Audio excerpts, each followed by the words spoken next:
Hello, मैं SP Mehta गुरुवाणी academy में आपका वेलकम करता हूं। और इस वीडियो के माध्यम से आज मैं आपको कुछ ऐसे ट्रिक्स बताने वाला हूं जिससे कंपटीशन लेवल के जो क्वेश्चंस होते हैं, जो कम टाइम में करना होता है, ऐसे क्वेश्चंस को हम करेंगे। और अर्थमेटिकल एप्टीट्यूड से रिलेटेड ऐसे क्वेश्चंस जो आते हैं उनको हम within the short period of time, कम से कम समय में उनको हम कैसे कर सकते हैं एक्चुअल कैलकुलेशन की बजाय उसको अगर हम कुछ ऐसे ट्रिक्स से करेंगे तो वो बड़ी आसानी से हम उसको कर सकते हैं। यहाँ पर मैं बात कर रहा हूँ कि कोई सा भी कंपोजिट नंबर दिया हुआ हो और उस कंपोजिट नंबर के जो फैक्टर्स होंगे, सारे फैक्टर्स होंगे, उनकी संख्या क्या होगी, उनकी नंबर क्या होगा, ऐसा निकालने के लिए ऐसे क्वेश्चन पूछे जाते हैं कि what are the total number of divisors और factors of the given composite number. तो यहाँ पर कंपोजिट नंबर क्या होता है, प्राइम नंबर क्या होता है, इसको थोड़ा सा हमको समझना होगा। एक्चुअल में सारे नेचुरल नंबर जिनके एग्जैक्टली दो फैक्टर्स होते हैं, एक तो नंबर इटसेल्फ और वन एंड नंबर इटसेल्फ, यानी any number which has exactly two factors are considered as the prime number कहलाते हैं। जैसे छोटी क्लासों में हमने इसको पढ़ा भी है, जैसे 2, 3, 5, 7, 11, 13, ये सारे नंबर्स जो होते हैं वो प्राइम नंबर्स कहलाते हैं। और कंपोजिट नंबर्स हम उनको कहते हैं जो दो से ज़्यादा फैक्टर्स रखते हैं, यानी ऐसे कोई से भी नंबर जिनका having the more than 2 factors are considered as the composite number, whereas exactly 2 factors that is prime number। अब यहाँ पर देखें वन तो सिर्फ उसका एक ही फैक्टर होगा, और अगर एक ही फैक्टर है इसका मतलब वो कंपोजिट भी नहीं हो सकता और प्राइम नंबर भी नहीं हो सकता। तो one is neither prime nor composite. सबसे जो छोटा कंपोजिट नंबर होता है, सबसे लीस्ट कंपोजिट नंबर होता है वो 4 होता है। और उसके बाद में जो हायर होता है ये अनडिफाइंड है, it can not be explain, क्योंकि ये नंबर्स की कोई सीमा नहीं होती। तो इनफाइनाइटली हम कह सकते हैं कि नॉट डिफाइन कर सकते हैं। इसी तरह से प्राइम नंबर में अगर हम कहते हैं तो सबसे स्मॉलेस्ट प्राइम नंबर 2 होता है, and 2 is the only a prime number which is prime as well as even. वो इवन भी होता है और प्राइम। अगर हम ये जानना चाहें कि इवन प्राइम नंबर्स कितने होते हैं तो सिर्फ एक ही नंबर 2 है जो प्राइम भी है और इवन भी है। अब अगर आपको कोई कंपोजिट नंबर दिया हुआ हो और उस कंपोजिट नंबर के नंबर ऑफ डिवाइजर्स पूछा जाता है कि नंबर ऑफ डिवाइजर्स कितने होंगे या नंबर ऑफ फैक्टर्स कितने होंगे, तो करना क्या है, उस एल्गोरिथम को थोड़ा हम समझते हैं। और उस एल्गोरिथम के आधार पर जो नंबर ऑफ फैक्टर्स होते हैं, नंबर ऑफ डिवाइजर्स होते हैं, उनको बड़ी आसानी से हम कैलकुलेट कर सकते हैं। जैसे हमने मान लिया कि n कोई एक कंपोजिट नंबर है और उनको हम प्राइम फैक्टराइजेशन करके, फैक्टर निकाल करके उसको इस पैटर्न में हमने उसको रिजॉल्व कर लिया है। जैसे n is a composite number और उसका ABCD जो हैं वो प्राइम्स हैं, कोई प्राइम नंबर हैं, प्राइम फैक्टर्स हैं, जहाँ PQRS ये सब क्या है, उनके इंडेक्स हैं, उनके इंडेक्सेस हैं। तो किसी भी कंपोजिट नंबर के सारे फैक्टर्स को अगर हमको कैलकुलेट करना है तो सबसे पहला काम हमारा ये होना चाहिए कि क्या करते हैं, उनको प्राइम फैक्टर में हम उसको रिजॉल्व कर लेते हैं और उनको पावर्स के रूप में इस तरह से एक्सप्रेस कर लेते हैं। अब यहाँ पर जो प्राइम नंबर के जो पावर्स दिए रहते हैं उनमें 1 ऐड करते हुए, जैसे A एक प्राइम नंबर है, दूसरा B है, तीसरा C है और नेक्स्ट D है, ऐसे जितने भी प्राइम नंबर्स आते हैं फैक्टर्स, उनका हम पावर देखते हैं, इंडेक्स देखते हैं। पावर्स में 1 ऐड करना है तो P+1, Q+1, R+1 and S+1, इन सब का प्रोडक्ट जो होगा that will be the exalted number of the divisors of the given composite number. उस कंपोजिट नंबर के टोटल जो फैक्टर्स होंगे या प्राइम जो डिवाइजर्स होंगे वो इनका प्रोडक्ट करने से, यानी उनके जो इंडिसेस होते हैं उनमें 1 ऐड करते हुए कंटिन्यूड प्रोडक्ट करने से जो वैल्यू आएगा वही उसका क्या होगा, नंबर ऑफ डिवाइजर्स या नंबर ऑफ फैक्टर्स। अब इस बात को हम एग्जाम्पल समझते हैं। पहले देखते हैं कि जैसे मान लो 24 दिया हुआ है, तो 24 का फैक्टराइजेशन करने के लिए हमारे पास कई तरीके होते हैं। तो उन मेथड्स में हम पहले उसको प्राइम फैक्टर करते हैं। प्राइम फैक्टर को एक तो एलसीएम वाले डिवीजन मेथड से हम उसको निकाल सकते हैं, लेकिन कॉम्पिटिटिव में उतना टाइम रहता है, थोड़ा टाइम हमको बचाना है, तो थोड़ा सा हम देखते हैं कि ये नंबर 3 और 8 का मल्टीपल है, तो इसको लिख सकते हैं 2⁻³ इंटू 3⁻1, यानी इसको छोटे नंबर में हम डिवाइड कर लेते हैं।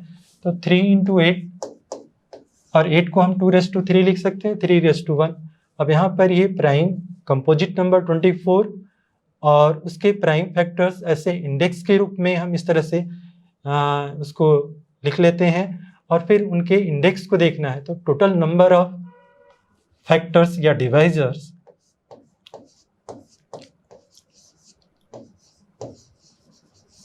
टोटल नंबर्स ऑफ फैक्टर्स,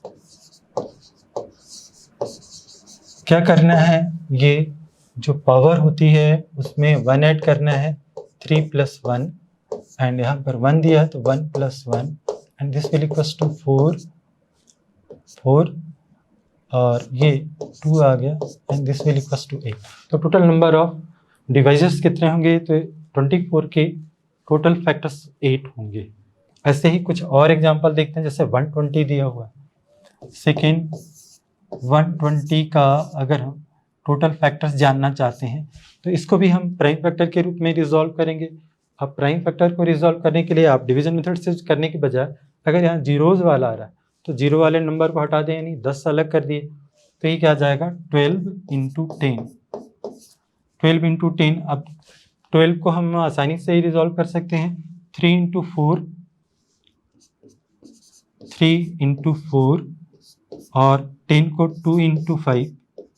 अब प्राइम नंबर के टर्म में हम उसको लिखें तो यहाँ 4 है, 4 मीन्स 2 का स्क्वायर, और एक 2 ये आ गया, तो टोटल 2 की पावर 3 हो जाएगा। 3 सिंगल है, ऐसे ही 5 भी क्या है, एक ही है, तो उसकी पावर के रूप में हम इस तरह से 1 लिख देंगे। एंड अब हमको टोटल नंबर ऑफ फैक्टर्स चाहिए, तो फिर से वही कंसेप्ट यूज करेंगे, total number of factors, this will equals to 3 + 1, यानी जो पावर्स हैं उसमें 1 ऐड करते हुए कंटिन्यू प्रोडक्ट करना है, तो ये हो जाएगा 4 हो जाएगा, 1 में 1 ऐड करेंगे 2 आ जाएगा, और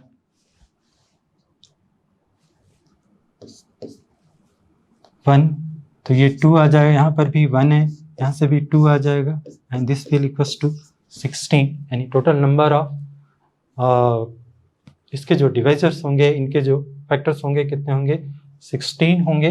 ऐसे ही हम कुछ और एग्जांपल देखें। 720 को देखें, 720 इसके टोटल नंबर ऑफ फैक्टर्स चाहिए, तो 720 को फिर से वैसे ही हम 720, इसमें 0 आ रहा है, तो प्राइम फैक्टर बनाने के लिए पहले हम उसको 10 को अलग कर लिए, 72 बचेगा। 72 को 9 × 8 लिख सकते हैं, तो 9 × 8 × 10। अब इसको भी प्राइम नंबर में कन्वर्ट करना है, तो 3 का स्क्वायर हो गया, ये हो गया 2 की पावर 3 आ गया, इंटू 2 × 5। इसको फिर से अरेंज कर लें, तो 2⁻³ + 1 दैट इज 4, एंड 3 के पावर 2 होगा, 5 सिंगल है तो 5⁻1। तो फिर से हमने उस कंपोजिट नंबर को इस तरह से प्राइम फैक्टर के फॉर्म में रिजॉल्व कर लेते हैं। Now we can calculate the what is the total number of the divisors. तो टोटल नंबर ऑफ डिवाइजर्स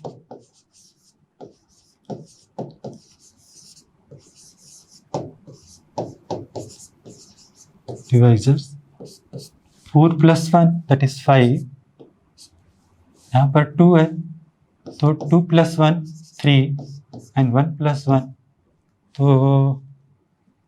1 + 1 या इसको हम लिख सकते हैं 2 लिख सकते हैं, तो दिस इज इक्वल्स टू 30 आ जाएगा, और 30। अब मैं यहाँ समझाने के लिए ऐसा लिख रहा हूँ आप ये टाइम भी बचा सकते हैं टोटल नंबर ऑफ डिवाइसेस, यानी यहाँ जो आपका जो वर्कआउट होगा या जो एल्गोरिथम आपका जो इस तरह के क्वेश्चन सॉल्व करने के लिए होना चाहिए वो क्या होना चाहिए, सिर्फ हम उसको प्राइम फैक्टराइजेशन कर लें और उसको पावर के रूप में एक्सप्रेस करें। तो 4 यानी 1, इसमें ऐड करेंगे 5, यहाँ पर हो जाएगा 3, 5 3 जा 15, 15 इंटू 1 + 1 दैट इज़ 2, 30। तो ये करने से भी आप बच जाएंगे। तो ऐसे क्वेश्चंस को हम इस तरह से कैलकुलेट कर सकते हैं। ऐसे ही कुछ और एग्जाम्पल समझते हैं, जैसे टोटल नंबर ऑफ फैक्टर्स और डिवाइजर 1458 का निकालना है।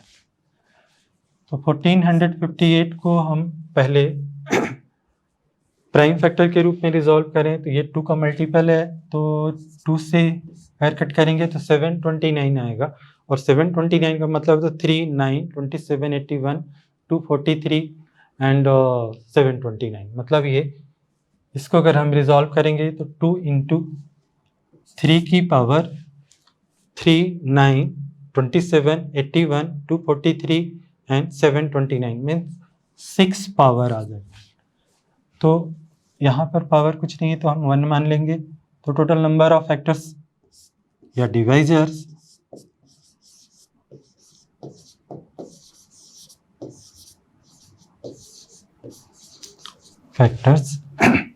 And this will equals to 1 + 1।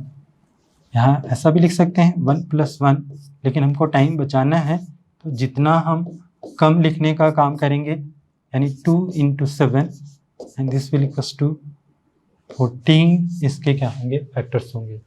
ऐसे ही एक और एग्जांपल देखते हैं, जैसे 1600 के टोटल फैक्टर्स कितने होंगे। तो 1600 यहाँ पर 2 जीरोज वाले हैं, तो इसको आप लिख सकते हो 16 इंटू 10 इंटू 10, और 16 का मतलब होता है 2 की पावर 4, इसको 2 इंटू 5, और ये फिर वहाँ पर 10 है तो इसका स्क्वायर लिख सकते हैं, तो 2 का स्क्वायर और 4 दैट इज 2�6 हो जाएगा, इंटू 5⁻2 होगा। Total number of factors